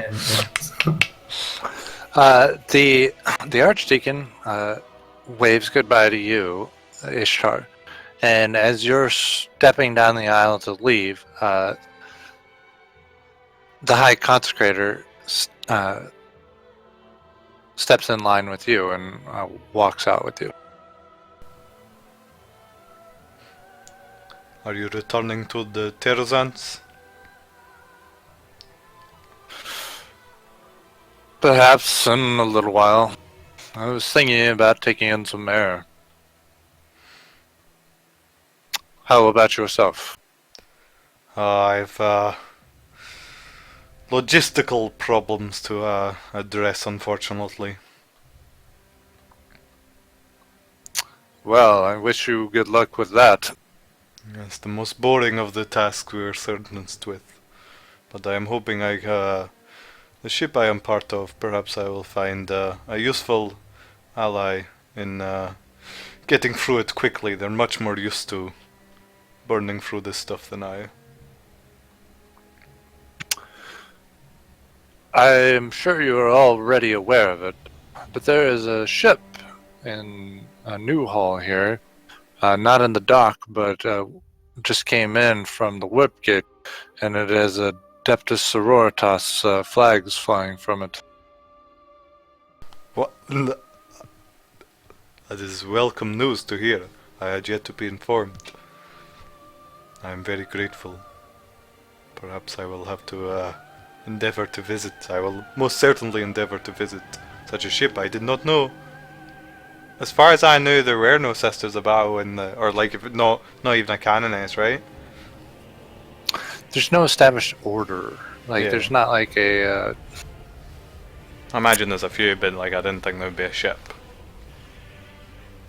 But maybe not. There are like small groupings here and there, working for various individuals. Less so now than when you first came to the Jericho Reach. But yeah, this is the first that you heard of a major movement, especially an actual Sister of Battle ship. Do you know the name of the ship, Falcon? Oh no, I saw Falcon. I'm hold afraid back. not. I heard the report, but I didn't linger on it. I was not aware that I'd be running into a sister today. Of course, because I'm sure it's quite surprising still in this region, unfortunately. Hopefully our presence will expand, as with the Imperium presence does. Imperial presence. Regardless, I shall be about myself. I bid you farewell. Good day to you. Emperor blesses. Emperor bless, I guess, not just... Cool. Okay, alright. You slide up to the confessor. Or the deacon, I'm sorry. Yeah. So, my lord, I've made my choice. The Ecclesiarchy is my home, and it is all that I have left, and I will not abandon it again. I would be honored to be part of the Exorcists and shedding the light of the Emperor upon the foul enemy of mankind.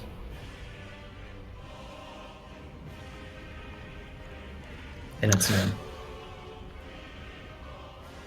The deacon opens his mouth to speak, and you see a kindly expression on his face. But from behind you, you hear the scathing words.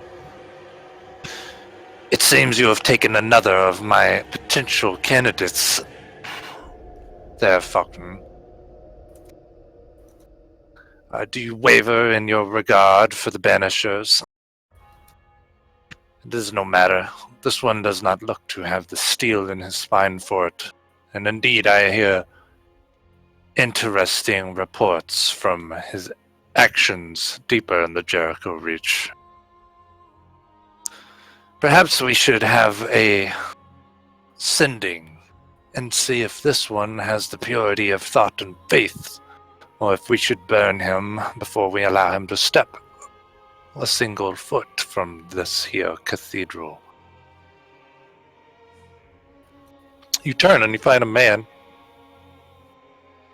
in a green body glove, unadorned. But and he's a well-built man. His face is scarred and burned. And in one hand, he holds a gigantic two-handed hammer.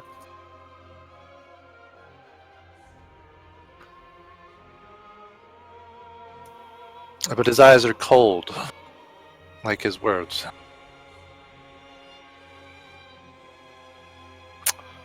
Whatever Falcon was about to say to you, he stops and he addresses the man.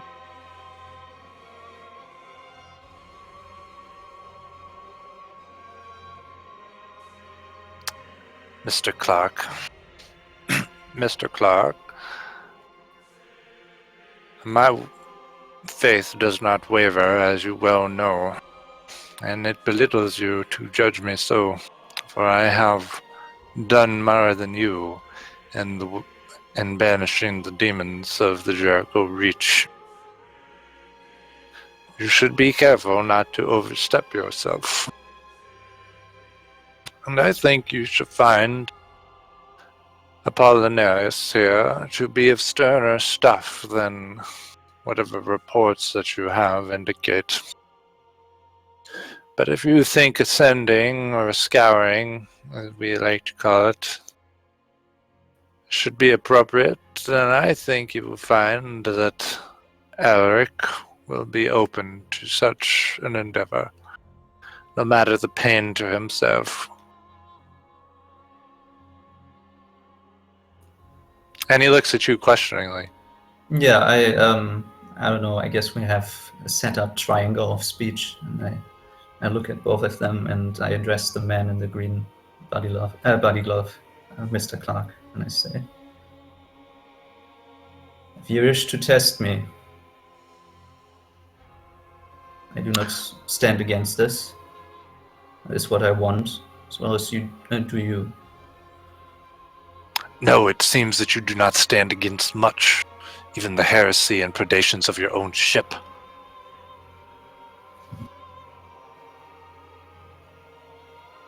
The offer stands. I'm willing to test.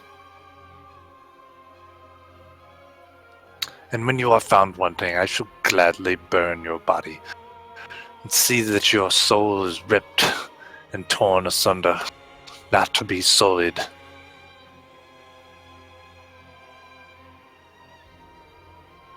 And so shall it be. Alright, we're going to go back to Ishtar. Sorry, did Philip just say so it shall be ripped asunder? or torn, burned and torn asunder. If my soul is found wanting. So just to clarify, he said Adeptus Sororitas ship, not a sister battleship. Or is... He did say an Adeptus Sororitas ship. Okay. Should I go to that or should I do the thing?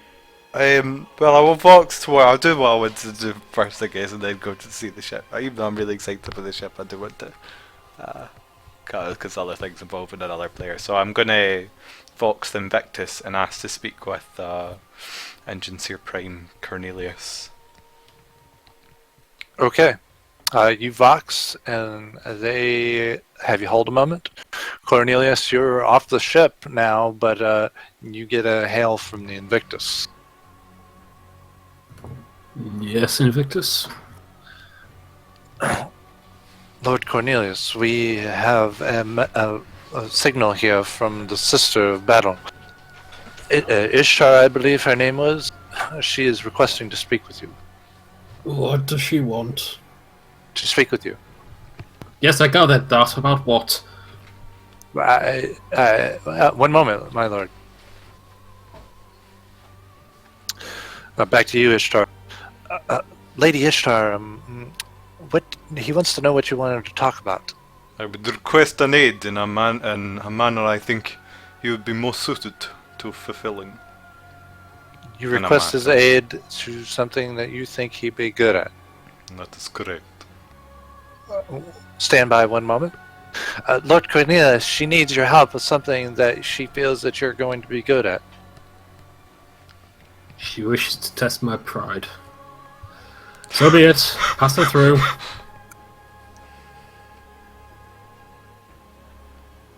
Soon enough, you're on the same channel. Lord Cornelius, I Sister?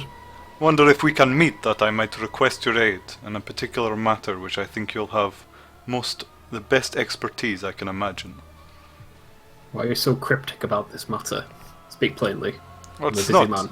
I do not mean to be cryptic. It is merely, I think our Lord Captain expects potential combat in the future, and my time on the Iron Bastion, my Adeptus Sororitas gear, it is not so easily available in this land, in this Reach sector. And I think that I would trust no one else but a master engineer to examine potential equipment for myself. I would of course be indebted to you if you aided me in this matter. You wish me to give your equipment a once-over?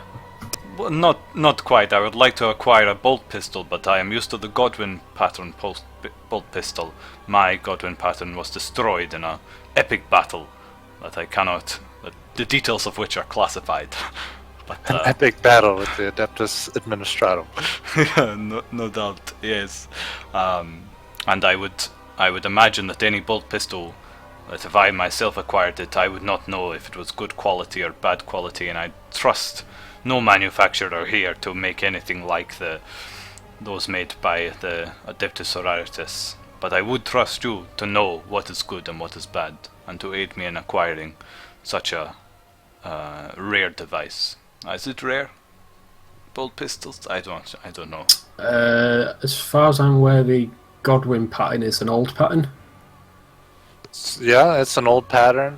Bolt pistols are not quote unquote rare. Godwin Diaz, sorry, I don't know if that's. But a Godwin Diaz might be hard to get your hands on. Yeah, so that's why I don't want a Godwin Diaz, because I thought it'd be too difficult. So I'm asking for a normal bolt pistol, but he has to check out to go like, oh, yeah, this will work as well. It won't always be as reliable, but still okay. If you get what I'm saying out of game, if you understand. Yeah, so you want something comparable, but I'm happy just getting a bolt pistol, but I think you would be best to, like, if I got a random bolt pistol, I'd be like, I don't know if I trust this compared to a Sororitas one. But if you say this bolt pistol will work as a bolt pistol, won't explode in your hands, I'll be like, good man. And also, I'd ask another request after we meet, but I'll save that for when we meet. If you acquiesce to this favour. This is within my remit, I suppose. Am I to be on lapdog now for requisitioning items?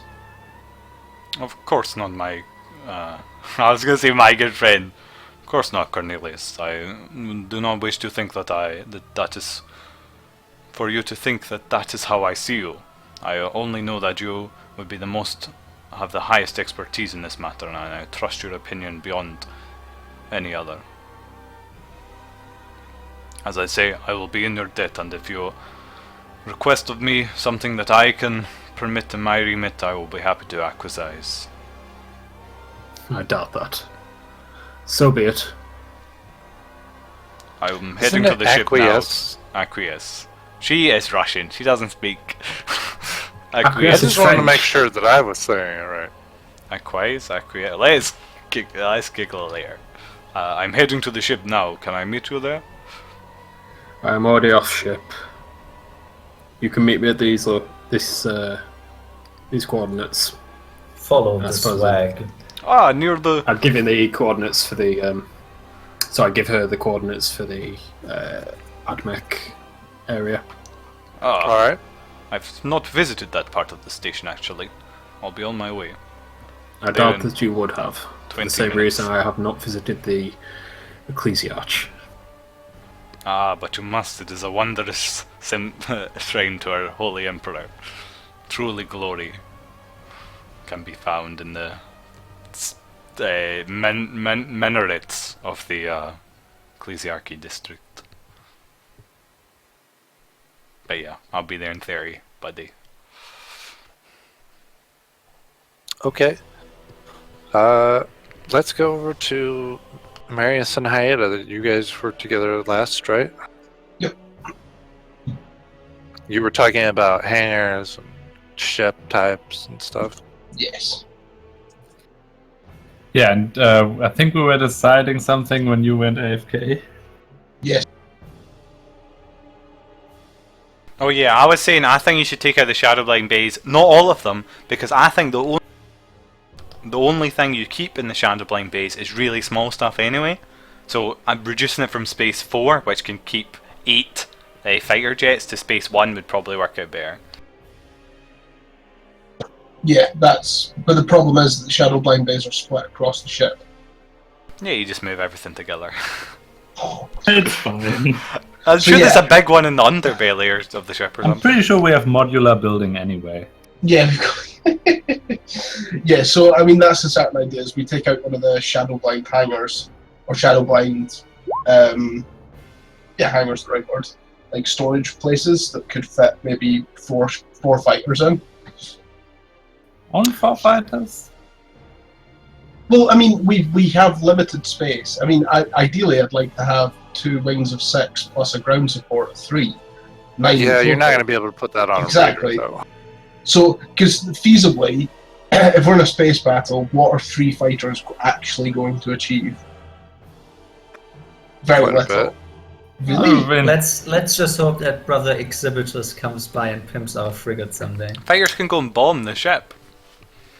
yeah, hit Or vital Attack points. runs are pretty beast mode, but if Hyda's like, I'm gonna run down and jump in one of the fighters, I'm not gonna be like, okay, well, make your pissant little roll that they make, which is in bulk. So the more of them that you have, the higher that damage becomes. Yeah. Instead, I'm gonna be like, okay, what are you doing out there? Haida and Frank could probably clear an opposing wing of attack craft or something like that. Because they're skilled. Yeah, fair enough. They're skilled enough pilots. Yeah, then potentially 4 fighter planes. So 2 wings of 2. Frank and Hayata leading one each, and then having a kind of trainee each. And then Frank's got 30 down there. What am I going to tell him? yeah, but 30 becomes 10 immediately after you've done the testing, and then you just pick one each that you want to pick. What are you getting? There's different sizes here. I mean, I'm not gonna break your legs over this, so it'll be close to the same. But if you're gonna get like a 10 crew a bomber, that's gonna take up a bit more space than like a 1 or 2 man interceptor. So, what's the one that Frank flew? Because he named it was a Fury interceptor. So Fury interceptors then. If that's where he's done his training and that's what he's an expert in, it may make sense to be the ships that we get. The fighters that we get. That's fine. You know that those are void only, right? Yes. So that was my second point. I also wanted to get a couple of gunships. So we've already got 1 and the transport. I wanted... I don't know, are the Aquila lander that we've got... I'm right in saying that's the equivalent of like a Black Hawk, isn't it? An Aquila lander? Yeah, that's a fairly close approximation. So you could put a squad of troops in it, but it's also got a few guns on it as well that needs to defend itself. That's right. So I'd be looking as well then for having the lander that we've got, and then the Arvis lighter that we've got, and then replacing the Aquila lander with 2, whatever the equivalent to an Apache is, 2 gunships. I would suggest, the Arvis lighter is a cargo ship, so if that's what you're wanting, that's fine. But the Aquila lander that you have is armed, and it's Haida's like personal ship, so you might want to talk to her about that. Yeah. Yeah. You come back and your Aquila lander's just burning at the dockside. Well, it's if we want to we want to transport anything meaningful from a planet, we need the transport ship. The Arvis lighter, while a cargo ship, is not like a bulky cargo ship. Like, it doesn't carry that much. So if you're, you could potentially get a craft that you could use as a gunship and a cargo ship.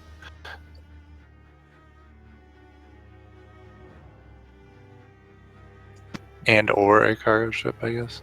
Because as much as I kind of want the fighters from space, I like the idea that if we are in a fight on a planet and I have X amount of soldiers, obviously for like this is kind of like out of game, so it gives us a scale of if we are doing something, although we are behaving as a squad and doing squad-based combat, there is also our troops around us doing their thing as well. And having a flyby would be pretty cool. I mean, I took the Aquila lander because it's really flexible. I think it can hover, fly, and void. So it can basically do everything. Nothing perfect, but it's really good at being, I don't know, a jack of all trades. It is a jack of all trades. It can handle a little cargo or some people or a little bit of fighting. But it's not going to be the shit at anything.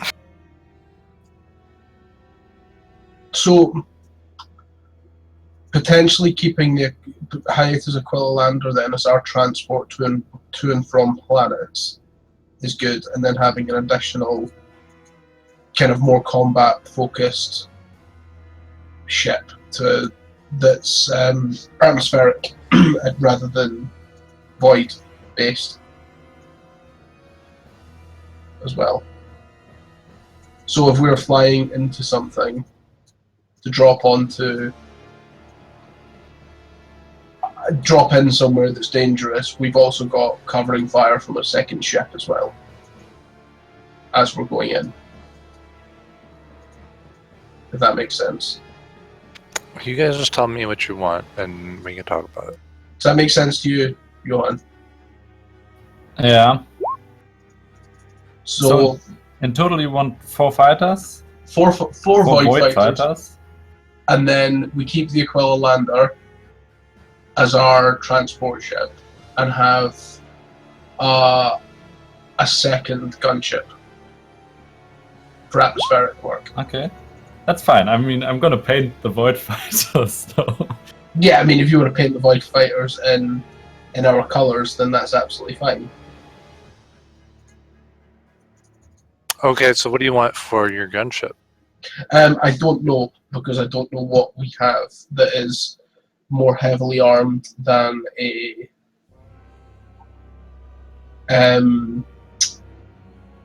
Aquila lander. A lot of things. I'll go over the list with you.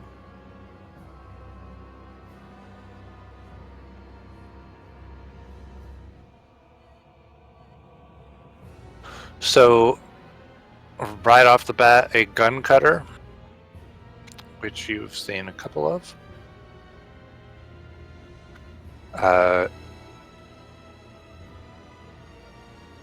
It can have 2 pilot-operated long-barreled autocannons front-facing, 2 gunner-operated twin-linked heavy bolters.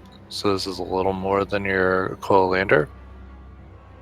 It can be used as a spacecraft or an atmospheric craft. It has pilot-operated link weaponry, a reinforced hull.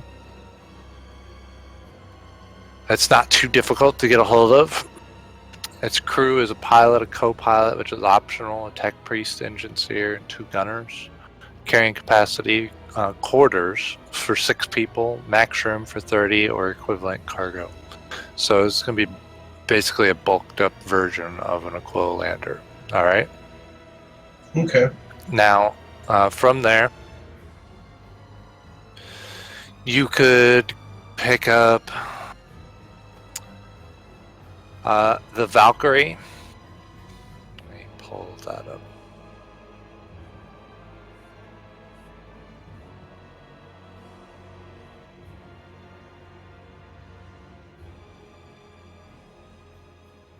The Valkyrie is a vertical takeoff and landing airborne assault carrier. So you'd have to deploy this from low orbit. Okay. Because it can't handle the void, really. Okay.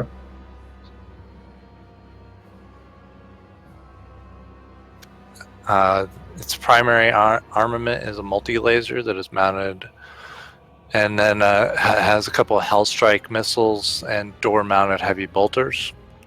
You can put people on it, so this might be your closest approximation to like a heavy attack craft Blackhawk.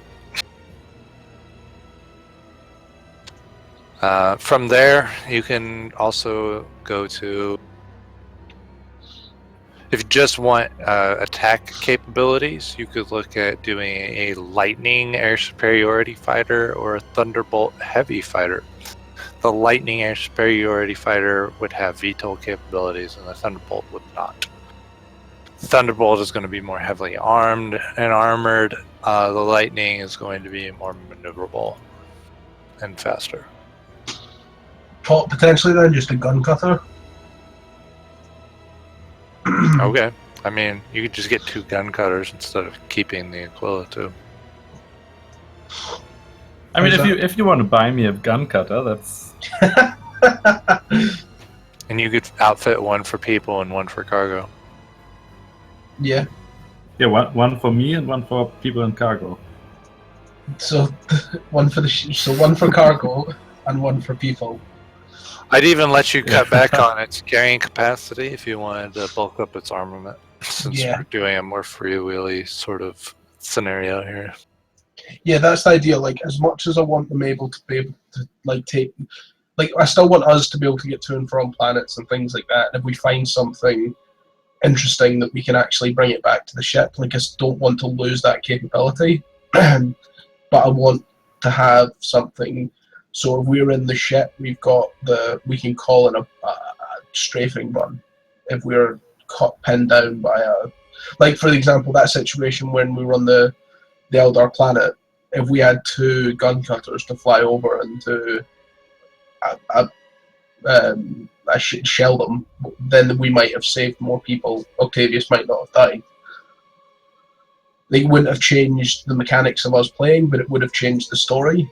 They're more kind of story points as much as roll X amount of damage. It's more that they are there. It just depends what you want to happen. A gun cutter going up against an air superiority fighter is going to be at a significant disadvantage. Yeah. Whereas if you are concerned about, okay, let's take the Eldar world. So you deploy gun cutters and they deploy Eldar Starhawks. Well, your gun cutters are going to blast out of the sky. Now you deploy lightnings, they can still do strafing runs, but they can also hold their own against other shit.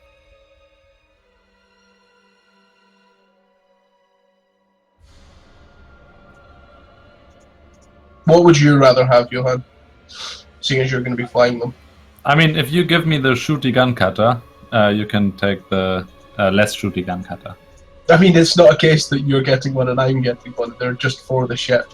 Yeah, I'm getting one and the ship is getting one. You've got your Arvis. You can do with that as whatever you want to do. Yeah, I guess it's fine. It's for the best of the ship.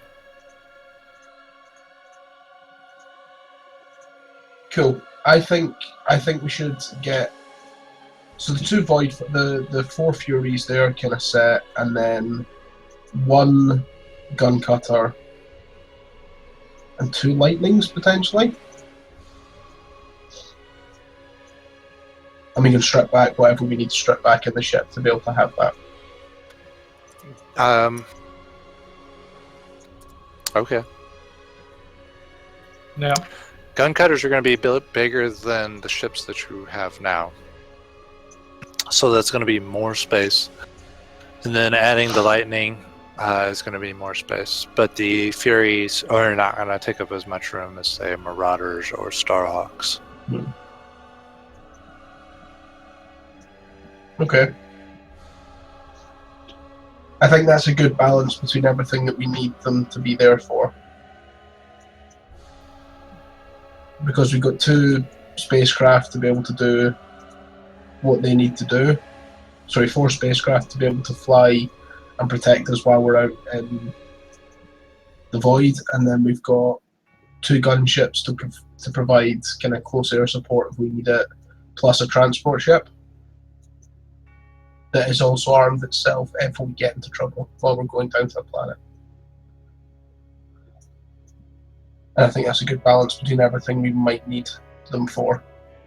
Because we're investing in a hangar now, we may as well do it properly. So, 4 Fury interceptors, 2 gunships. And a gun cutter. 2 lightnings and a gun cutter. Oh. What's a lightning again? They're the... Air superiority fighters. Yeah, air superiority fighters. They can handle void in small doses, but they're not void fighters. So basically, you can get to your ship and to the planet from your ship. And then they have VTOL capabilities, which is, I should point out, pretty important. Yeah. I know about those for my ship. Is a gun cutter VTOL? Yeah, it is. Cool. Presumably the Furies aren't. No, they're not atmospheric at all. Yeah. That would make no sense. Oh yeah, of course they'd be flying out of the hangar into the atmosphere. Yes, no, of course that makes sense. Cool. I think that's what we want. Okay, so Captain, is it okay if we take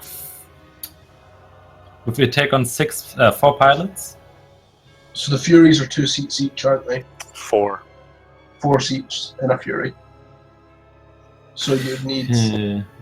Each Fury is crewed by at least 2 crewmen, the pilot and the gunnery officer. A fully crewed Fury requires a 4-man crew, adding a navigator and a second gunner. Okay. So about 16. 10 pilots? So 16 in total. 16 pilots? Yep.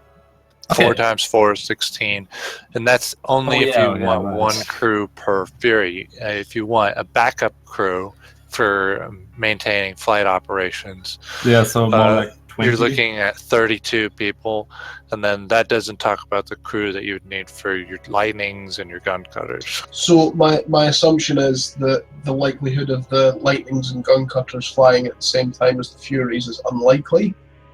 So they could double up. If you target pilots that have the skill set for atmospheric and void flight. Yeah. Because Hayata can manage. Yeah, I think you both would realize that it's going to be easier to find pilots that specialize of a higher skill than multi-role pilots of a high skill.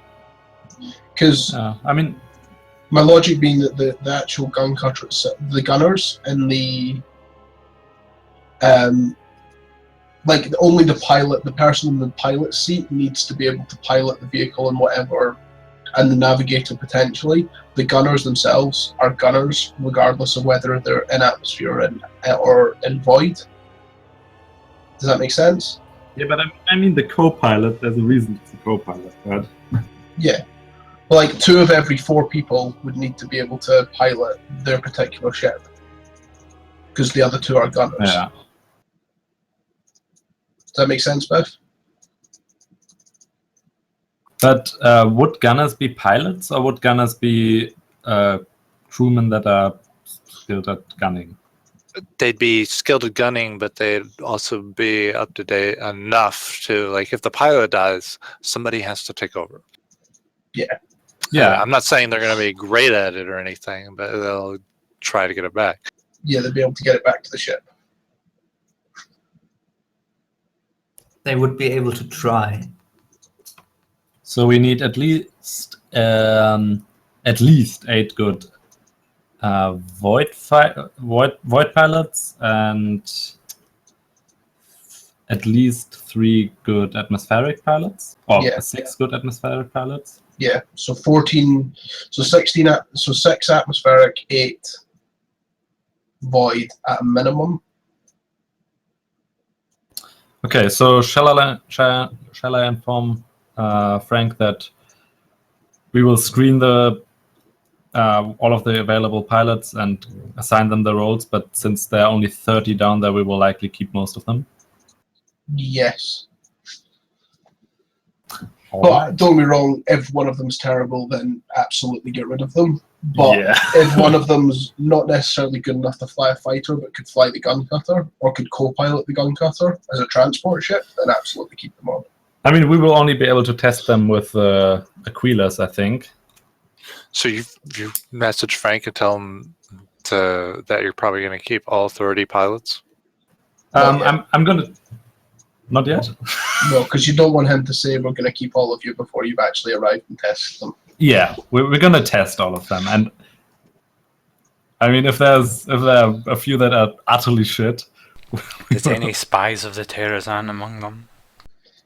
Yeah, I mean, yeah, okay. Actually, Marius, it might be wise to make a background screen on them. I'm not that skilled, but maybe Cornelius God damn it. can do that. Yeah, service record, absolutely. I want to know what ships they served on. Just get the Shufa entry or whatever the English equivalent is. Yeah, because if these guys are proving that they're fighter pilots, they would be able to prove what ship they've flown on, wouldn't they? Yeah. All List of three of them have a recommendations. history of going back to every Terrazan ship that's ever sailed. Oh no, we hate those I mean, guys. They go to that. Cornelius will be fine to test everyone to check everyone in person. Just roll for each thing he wants to know. Right, I guess it's someone's job on the ship. What, you wanted me to give all your guys medicals? Seems like a good job for the Master of Whispers. Yeah, colonoscopy there. In case they're hiding Yeah, anything. I could lobotomize them all for you. Make them into pilot servitors. No, that's you not can what definitely do that. But then we could do that to anyone. We don't necessarily need to Yeah. make a pilot beforehand. We'll screen excellent pilots to turn them into servitors. Yeah, we're in a recession. Yeah, you got to cut corners. No, that's Cost-effective solutions. We'll only have the best servitors. Yeah. Cool. That's that sorted then. Can Space Marines become servitors? I will head out to Frank to tell him the good news. What do you think a dreadnought is? Well, yeah, but they're Yeah. not lobotomized. They are Yeah, conscious. they're of still their- conscious, yeah. Yeah, but that's the only difference. It's pretty much the main difference between servitors and people, anyway. But I Are don't we know. really conscious, Alex, or are we just playing a game and none of them Yeah, are meta- really? Oh, Oh, let's not get into that. Let's go ahead and take a break to the top of the hour, and we'll reconvene. Top of the hour, okay. Okay. Alright. Thank you everyone very much for watching episode 14 part 1. Join us back in the second part where we'll continue the adventures of figuring out what things we should buy in our ship. More exciting shopping adventures. Will they have 4 Fury interceptors, 2 lightnings, and a gun cutter? And will Arik survive the sighting of Mr. Clark in the green body glove? Excitement! Mr. guys. Clark with the power hammer in the church. Surely we have. like 40k Cluedo. Yeah, surely somebody has entered the danger zone.